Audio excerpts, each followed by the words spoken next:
The developers behind that proposed 70-mile transmission line have officially filed their application for the controversial project with the state. The future of the project is now in the hands of the Maryland Public Service Commission, which will either approve it or not. Fox 45's Jessica Babb has reaction from residents. At Green Valley Farm in Carroll County. Come on. Cows are being fed, crops are being grown, and kids are being raised. For Amanda Green and her husband, it's pretty much everything. It's their lifelong dream come true. It's awesome. The kids love it. The dog loves it. It's a lot of work, but it's what we wanted, and we made it happen.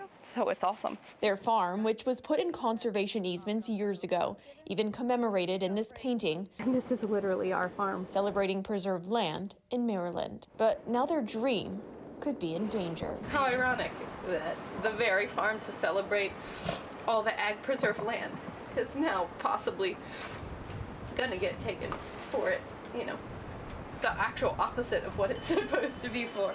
Green Valley Farm is right on the path of the proposed Maryland Piedmont Reliability Project, a transmission line that could take away acres of her property. From the top of the driveway, it would literally be like the whole backdrop.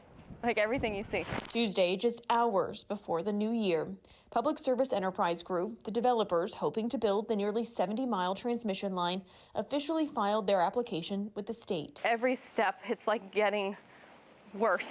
You know, the feeling, the thoughts, what are we going to do? How can we stop it?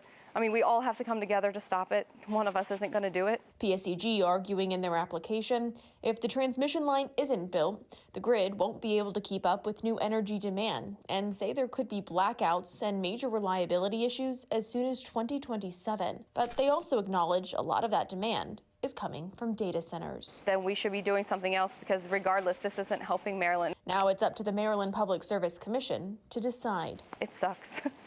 It does.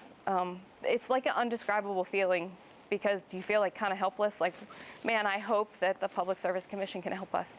I hope they can see that this isn't okay. If the line does go up, Green says they'll lose money and says they already work full-time jobs on top of the farm to keep up. This is our extra dream, you know, so losing anything is definitely not going to help us in the long run, and it's going to be tough for everyone. If this power project gets approved and they don't agree to it, they could lose part of their property through eminent domain, even their conserved land, bearing the brunt of the drive for more data centers. It's kind of like a breach of trust more than anything, that you hope they're there to protect you, and then they could possibly just actually turn over and give it away anyway.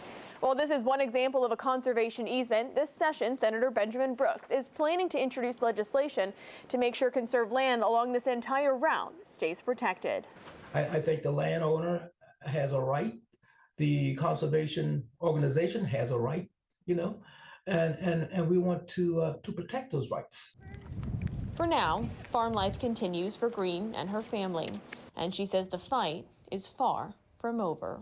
For now, the plan is it's our land. We want to keep it. In Carroll County, Jessica Babb, Fox 45 News. I'm Kai Jackson. Thank you for watching. Here's another video to watch. Also, please take a moment to subscribe to our channel.